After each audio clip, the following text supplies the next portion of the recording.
테슬라가 올해 7월 달 유럽 시장에서 BMW에게 선두를 내줬습니다. 한 달 수치이기 때문에 큰 의미가 없을 수도 있습니다. 그러나 작년 4분기에, 2023년 4분기에 중국 시장에서 BYD에게 1위자를 내준 이후로 다시 유럽에서도 금이 가고 있다라고 평가할 수 있는 내용입니다. 자투다이맥스 자료에 따르면 올해 7월 달에 유럽 자동차 시장은 신차 판매가 작년 동기 대비해서 2% 증가한 103만 대 정도였습니다. 판매가 둔화되고 있죠. 작년에 약 15% 증가했던 게 비하면 그게 떨어진 수치입니다. 유럽의 28개 시장 연간 누계 등록 대수는 709만 대로 그렇게 만족스러운 수치는 아닙니다. 전기차로 좀 국한해 보겠습니다. 이 7월 달에 전기차 판매가 증가한 브랜드는 볼보가 가장 높고 5.5%로 BMW 3.2%, BYD, 미니, 뿌조 등의 순이었습니다. 브랜드별로 보자면 BMW가 14,869대로 14,561대를 판매한 테슬라를 앞질렀습니다. 다음으로 폭스바겐이 12,213대죠. 볼보, 아우디, 벤츠, 뿌조 이런 식으로 지금 순위가 이어지고 연결되고 있습니다. 이 7월 전기차 시장 점유율은 전체 신차 판매에서 13.5%로 작년 7월에 14.6%보다 약 1%가량 줄었습니다. 또 한 달 동안에 전기차 등록 대수는 6% 감소한 14만 대 가량에 불과했습니다.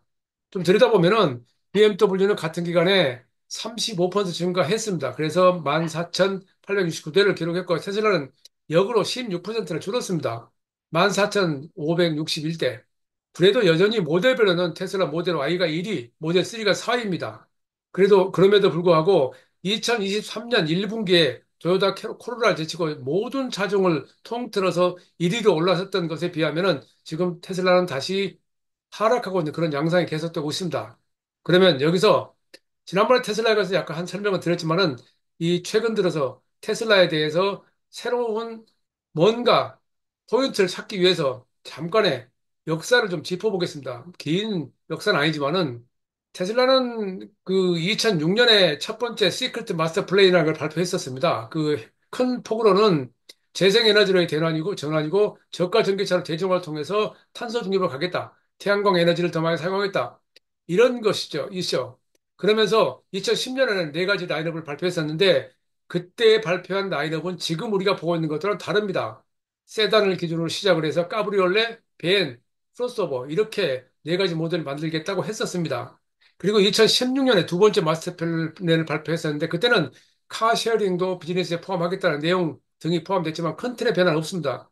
그리고 그 이후로 본격적으로 신차가 나왔고 2012년에 모델 S, 2015년에 모델 X, 2017년 모델 3, 2019년에 모델 Y로 완성이 됐고 지금 사이버 트랙이 추가된 상황이죠. 그리고 슈퍼차저 충전 스테이서 공개한 것도 상당히 이슈였었습니다. 당시. 또한 파나소닉하고 배터리를 공장을 합작해서 배터리를 자체적으로 생산하는 그런 기회들을 선 것도 2014년이었습니다. 이제 테슬라 입장에서 보면 가장 크게 변화를 준 것이 2016년에 FSD, 그러니까 풀 셀프 드라이빙, 그냥 번역하면 완전 자율주행차인데 그것은 오해가 있을 수 있는 내용이고요. 오토파일럿과 SPFS는 여전히 미국에서는 레벨 2로 여겨지고 있는, 분류되고 있는 에이다스에 포함되는 그런 수준입니다. 어쨌든 그때 FSS는 앞으로 모든 자동차에 자율주행차를 구동할 수 있는 하드웨어를 탑재하겠다고 선언했습니다. 이때부터 테슬라는 제가 느끼기로는 전혀 다른 길을 걸어가기 시작했습니다. 그때 일론 머스크는 앞으로 1년 후에 풀 셀프 드라이브를 선보이겠다. 그때는 베타 버전이라는 얘기 없었고 본격적으로 완전한 시스템 선보이 됐었는데 그게 지금까지 8년 지났죠. 아직도 완성되지 않고 있습니다. 그리고 2016년에는 테슬라 모터스라는 회사 이름을 테슬라로 변경했습니다. 그러니까 자동차 회사가 아니라 우리는 전기차 회사가 아니라 기술 회사다, 에너지 회사다 뭐 이런 것을 표방하는 것이죠. 그리고 2017년에는 미래교통수단 하이퍼루프 원이라는 것을 공개했었죠. 많은 사람들이 떠들었고 우리나라 언론들은 금방이라도 큰일 났해서 떠들었는데 하이퍼루프라는 것은 그 한 대 수송 용량이 25명, 24명인가요? 그 진공 상태에서 아주 빠른 속도로 간다는 얘기인데 그걸 도대체 어느 정도 할 수 있는 것인지에 대해서는 검토는 없이 그냥 테슬라가 발표했으니까 뭔가 큰일 날 것처럼 했었는데 그걸 포기했죠.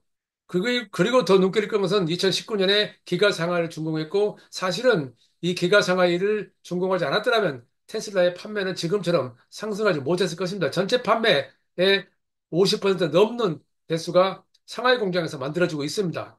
또 하나 주목을 끄는 내용은 2020년에 일론 머스크가 애플에게 테슬라 매각을 타진했었다는 말을 인터뷰를 통해서 이야기한 적이 있었습니다. 이게 일론 머스크의 성격을 알 수 있는 내용이기도 하죠. 뭐 이걸 일일이 말할 수 없지만 지금 제가 짚는 것도 그동안 제가 이 글로벌 로터스에 업데이트했던 그 수많은 테슬라 관련 뉴스 중에서 극히 주목을 끄는 내용만 지금 보여주고 있는데 그중에 바로 이런 내용도 들어갑니다. 2021년은 미국 주간지 타임에서 일론 머스크를 올해의 인물로 선정했었습니다. 또 같은 해 중국 상하이의 연구시설 및 대익재 센터를 건설했습니다. 그러니까 일론 머스크는 중국 시장의 중요성을 상당히 빨리 간파한 그런 인물이라고 할 수 있죠. 그리고 그해 10월 말에는 시가총액이 1조 달러 돌파했고 테슬라 주가가 장중 1045달러까지 갔었습니다. 그래서 천슬라는 말까지 들어왔었죠.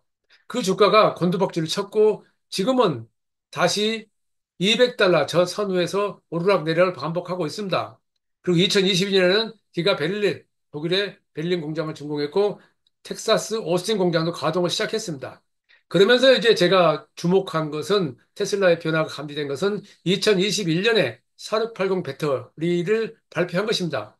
에너지 밀도를 6배로 높이겠다 하는 것들 포함해서 굉장히 획기적인 것이었고 이 문제가 해결되면 다른 회사들은 이 배터리 문제 때문에 상당히 곤란할 수 있다라는 예측이 나올 정도로 그런 이슈를 몰고 왔던 내용이었죠. 또 하나는 2022년에 휴머노이드 로봇을 발표했고 지금은 천을 접는 옷을 접는 그런 형태의 이족 로봇을 선보이면서 상당히 빠른 속도로 발전하고 있고 이것은 자동차 회사 공장 투입은 물론이고 생산 공장에 라인을 투입하는 건 물론이고 일반인들이 사용할 수 있는 그런 정도까지 발전을 시켜서 이 휴머노이드 로봇으로 테슬라의 주가가 4조 5천억 가치가 있을 것이다 라고 할 정도로 굉장히 호들갑을 떨었죠.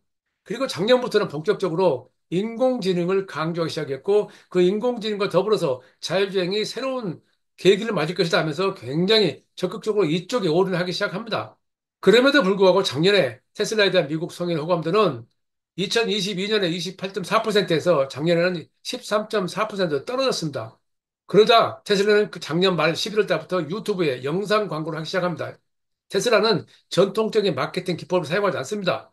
광고를 한다거나 인터뷰를 통해서 뭐 다양한 레거시 미디어에 했던 방법으로 홍보를 하고 마케팅을 하지 않는다. 그랬었는데 유튜브에 영상 광고를 시작한 겁니다.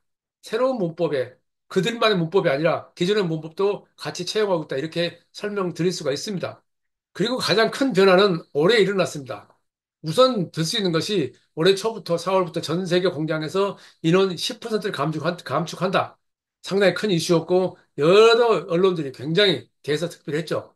그뿐만 아니고 최고 인사 담당자 임원이 회사 떠났고 40명의 광고팀을 해고했고 수법차저 직원들도 해고했고 정책 책임자 로한 페데도 사임했고 제품 수출 책임자 사용했습니다. 그러니까 사람들이 떠나고 있는 것입니다. 이것이 의미하는 것은 비즈니스 해보신 분들은 상당히 빨리 감을 잡을 수 있을 거라고 저는 생각합니다.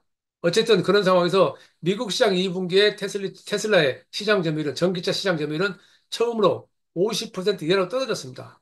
중국에서도 상반기 판매가 10.5% 떨어졌습니다. 중국은 전기차 판매가 지속적으로 판매가 증가하는 나라입니다. 증가하는 시장입니다. 그 중국에서 테슬라 판매가 줄었습니다. 그것은 테슬라 자체의 문제도 있겠지만은 중국의 BYD라든가 샤오펑이라든가 니오라든가 다양한 중국 전기차 회사들의 활약으로 인한 것이라는 평가가 지배적입니다. 또 하나 더 부정적인 내용은 올해 연말까지 상황이 개선되지 않으면 4680 배터리 셀을 포기할 수 있다라고 일론 머스크가 직접 인터뷰를 통해서 밝혔습니다. 다시 말해서 4680 배터리 셀의 수율 맞추는 게 어렵다라는 것을 지금 실토한 것입니다. 뭐 이에 대해서는 뭐 LG 에너지 솔루션이 4680 배터리 수율을 높여서 획기적으로 뭐 개선된 모델을 내놓을 것이다. 그런 뉴스도 있습니다만 그거 나와 봐야 되는 겁니다. 항상 그렇습니다. 또 하나 시장 조사에서 카운터 포인트는 BYD가 올해 전체적으로는 테슬라를 추월한다라는 그런 뉴스까지 전망까지 하기에 이르렀습니다. 그러자 일론 머스크는 옵티머스 로봇으로 시가총액 전체로 보면은 25조 달러를 기대한다라고 하기도 했습니다. 더불어서 지금까지 2016년 자율주행 차를 시작으로 FS 시작으로 모두 연기됐던 것을 내년에 6가지를 한꺼번에 출시하겠다라는 그런 승부수를 띄우게 됩니다. 긍정적인 내용이라고 할 수 있겠죠? 상당히 이 테슬라 이게 모든 것들이 완성된다면은 그러나 저는 이와 관련해서 한번 언급을 한 적이 있었는데 글쎄요. 지금까지 그렇게 많은 약속을 어겼던 테슬라가 일론 머스크가 과연 약속을 지킬 수 있을까에 대해서는 저는 그렇게 지금 이 단계에서는 긍정적이지만은 않습니다. 그것은 다른 자동차 회사들의 기술 개발 상황과 비교해서 그렇고 인공지능에 대한 사람들의 생각이 처음에 작년에 챗 GPT-4가 처음 나왔을 때, 3가 처음 나왔을 때, 그때와는 달리 이제는 좀 차분해지는 그런 상황입니다. 다시 말해서 인공지능이 분명히 미래의 방향이긴 하지만은 그것이 언제 우리 눈앞에 구현돼서 수익으로 GDP 상승으로 이어질지는 알 수 없다는 것이 전문가들이 내놓은 의견들입니다. 그래서 한 국가의 GDP에 반영되려면 10년 정도는 기다려야 한다는 그런 말이 나오기에 이르렀습니다. 물론 지금도 챗 GTP4는 여러 가지 좋은 점이 많죠. 제가 한번 말씀드렸지만 챗GPT를 저도 사용해 보면은 제가 원고지 약 6매, 5매를 글을 써서 그걸 챗GPT4에게 이것을 원고지 1매로 요약해 달라 그러면 제가 말하고자 하는 맥락을 정확히 짚어서 그것을 요약해 줍니다. 그런데 일반인들이 이 챗GPT를 통해서 검색을 했을 경우에 그럴듯한 답을 내놓는데 그 질문이 잘못됐을 경우에는 전혀 엉뚱한 답을 내놓는다는 사용 후기가 많습니다. 저도 여러 번 경험했고요. 또 빙도 써보고 다양하게 또 이런 관련 이 검색 엔진을 써보고 있지만은 각기 전혀 다른 데이터를 내놓고 상황에 따라서 내가 뻔히 알고 있는 데이터까지 잘못된 데이터로 제시합니다. 그래서 이것도 앞으로 많은 연구가 진행돼야 되고 새로운 방향성을 찾아야 되는데 물론 이건 사용자가 중요합니다. 사용자가 얼마나 확실하게 이 챗GPT4라 이런 그 생성형 인공지능을 이용할 수 있느냐 뭐 이런 것이 중요한 이슈가 되리라고 생각을 합니다. 어쨌든 지금 상황에서 가장 중요한 것은 일론 머스크 리스크라고 저는 다시 한번 강조를 하고자 합니다. 예, 우선 눈길을 끌고서 작년부터 올해 사이에 그 제가 그동안 관심을 두지 않았던 모두에서 이야기했던 테슬라의 마스터 플랜이라고 하는 그 챕터가 테슬라의 블로그에서 없어졌습니다. 그리고 지난 5월 달에, 작년 5월 달인가, 지난 5월 달에 것은 연간 2천만 대를 공식적으로 철회했습니다. 임팩트 리포트를 통해서 그때 발표했었는데 2천만 대를 생산한다고 했을 때 그때 2천만 대만 가지고 많은 미디어들은 모든 자동차가 다 망한다고 그랬었습니다. 연간 자동차 판매가 전 세계 약 9천만 대, 1억 대인데요. 2천만 대가 테슬라가 다 판다고 망합니까? 그런 식으로 항상 우리가 그 미디어들이 보도를 하기 때문에 잘못된 오해를 불러일으키는 건 수없이 많은데 이런 것들은 정말 잘못된 것입니다. 어쨌든 테슬라는 일론 머스크는 그가 2천만 대까지 공장을 짓는 것이 그렇게 쉽지 않다는 것을 확인했을 것입니다. 그건 여러 가지 요건이 있겠죠. 가장 큰 것은 지정학적 조건이고요. 공급망 문제가 있고요. 더불어서 중국 문제가 가장 크다고 저는 생각을 합니다. 또 하나, 오토파일럿하고 FS 관련 문제가 계속해서 불거지고 있습니다. 사망사고도 계속 생기고 있고요. 뭐, 베타 버전 12.5.123하고 계속 나가고 있는데, 이것을 시승하는 사람들의 시각도 굉장히 아주 편차가 큽니다. 어떤 사람은 극단적으로 좋다고 평가하고, 어떤 사람은 이것은 문제가 있다고 평가를 하고, 아니다라고 평가를 하고, 속았다고 평가를 하고, 다양합니다. 그가 처한 입장에서 그런 답이 나올 수 있으리라고 생각합니다. 저는 이 모든 것들을 그냥 한쪽만 믿기보다는 문제가 그렇게 간단하지 않다는 것을 저는 이미 여러 번 지적을 했었고, 그런 것들이 앞으로 테슬라만이 아니고 다른 자동차 회사도 이 연구를 해야 된다고 생각을 합니다. 테슬라는 카메라 8대로 모든 걸 해결할 수 있다고 그러고 거기에 인공지능과 뉴럴 넷을 사용해서 한다고 말을 하고 있지만 이 세상의 삼라만상에서 일어나는 상상할 수 없는 수많은 문제들이 어떻게 자동차 마주칠지는 아무도 아직은 알 수 없습니다. 그보다 더 중요한 것은 올해 들어서 두드러진 것은 미국의 대통령 선거죠.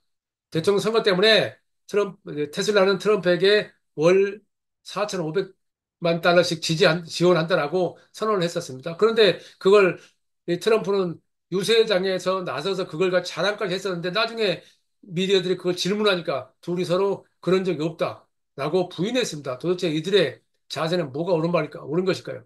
또 하나, 2년 전에 트위터를 인수해서 X로 이름을 바꿨던 소셜미디어가 당시 440억 달러 투자했는데 현재 가치가 190억 달러로 떨어졌습니다. 실망을 많이 하고 있죠. 또 트위터하고 페이스북 이런 메타 이런 뭐 메타로 바뀌었죠. 이 분야에서는 여전히 트위터 가장 일일 활성자 수가 많습니다. 2억 5천만 명이 됩니다. 그럼에도 불구하고 그것이 미국 내에서는 우리가 이해하고 달리 정치 양극화의 장으로 지금 악용이 되고 있습니다. 그래서 많은 사람들이 X를 떠나고 있다는 그런 뉴스가 수시로 미국의 미디어에서 나옵니다. 그걸 확인할 수가 없습니다. 아직은. 뭐 그들이 테슬라가 여러 가지 측면에서 데이터를 발표하지 않는 경우도 많긴 하지만 어쨌든 트럼프는 트위터 시절에 트위터에서 잘못된 표현으로 퇴출당했던 인물인데 그 퇴출당했던 트럼프가 테슬라가 일론 머스크가 인수하면서 다시 테슬라에서 활동을 재개하고 있죠. 그래서 미국에서는 이 문제까지 복잡해서 정치적으로 얽혀서 테슬라가 상당히 복잡한 상황에 처해 버렸습니다. 미국은 정치적으로 우리식으로 표현하면 정확히 5대5 표현이 옳은지 모르겠지만 보수 50, 진보 50 이렇게 갈라져 있는 극단적으로 양극화되어 있는 나라입니다. 그래서 어느 한쪽으로 치우쳤을 경우에 다른 쪽의 반발이 거세죠. 그런데 인구가 무려 3억이 넘습니다. 그 3억이 넘은 인구에서 1억 5천만 명, 뭐 간단하게 계산해서 이 반발이 거셌을 경우에 그들의 비즈니스에 영향을 미치는 것은 당연하죠. 뭐 그런 걸 떠나서 저는 여기서 말씀드리고 싶은 것은 일론 머스크가 2006년에 마스터 플랜이라고 제시했던 그 자세에서 완전히 달라졌다. 저는 수년 전부터도 가끔씩 테슬라가 인공지능을 갖는 것도 뭐 옳을 것이고 로봇도 분명히 미래일 것이다. 그렇다고 생각한다. 그건 제 전문 분야가 아니니까 뭐 인정하자. 그러나 그가 처음에 말했던 마스터 플랜에 대해서 완성을 하고 다음 단계로 갔으면 좋겠다. 라고 이야기를 한 적이 있습니다. 그렇게 된다면은 에너지 대전환이 이루어지고 전기차의 산업도 빨라질 수가 있고 그렇게 되면은 탄소 중립을 조금이라도 앞당길 수 있을 것이기 때문이다라고 이야기를 했었습니다. 근데 지금은 그게 쉬워 보진 않습니다. 어쨌든 일론 머스크가 잘못했는지 미국의 정치가 잘못했는지 그건 또 다른 차원의 접근이 필요하겠죠. 어쨌든 지금 상황에서는 테슬라가 그동안 아성처럼 느껴졌던 전기차 시장의 뚝이 무너지기 시작했고 올해 연말이 지나면 또 내년 초에는 또 다른 데이터로 여러 가지 이야기가 나올 것으로 예상이 됩니다. 어쨌든 테슬라는 지금 모델 3 하일랜드에서 봤듯이 전기차 분야에서는 그 상품성이 인정받을 정도입니다. 충분히 인정받을 수 있습니다. 그리고 그 HPC 고성능 컴퓨터에서 알 수 있듯이 자동차 내 ECU를 통합해서 다양한 무선 업데이트 가능하게 하는 등 앞서 있습니다. 이 분야에서도 레거시 자동차 회사들에 비해서 5년, 6년 앞서 있습니다. 처음에 5년, 6년이었고 지금은 어떻게 보면 좀 더 벌어져 있습니다. 그만큼 테슬라는 기술력이 있고 제품력이 있습니다. 그걸 바탕으로 우선 그 성공을 비롯해야 된다고 하는데 지금 느끼는 것은 그가 생각하는 것은 그가 처음에 이야기했던 재생에너지 전환이나 전기차로 전환이 아니라 주가에 더 비중을 두고 있는 듯 합니다. 인공지능 주가 많이 올렸죠. 과거에 자율주행이 주가 올렸듯이요. 자율주행 지금도 주가를 올릴 수 있을 생각하는데 자율주행 때문에 주가가 올라가지는 않는 것 같습니다. 어쨌든 지금 테슬라는 그 주가만으로 보자면은 오락가락하면서 갈팡질팡하면서 어디로 갈지 모르는 상황입니다. 그 중심에 일론 머스크가 있습니다. 일론 머스크가 이 조금 더 그 생각이 아무리 천재적이라 하더라도 조금 더 그가 처음에 생각했던 대로 좀 생각을 바꿨으면 자세를 바꿨으면 하는 그런 기대를 가져봅니다. 최영석의 글로벌 인사이트 다음 시간에 뵙겠습니다.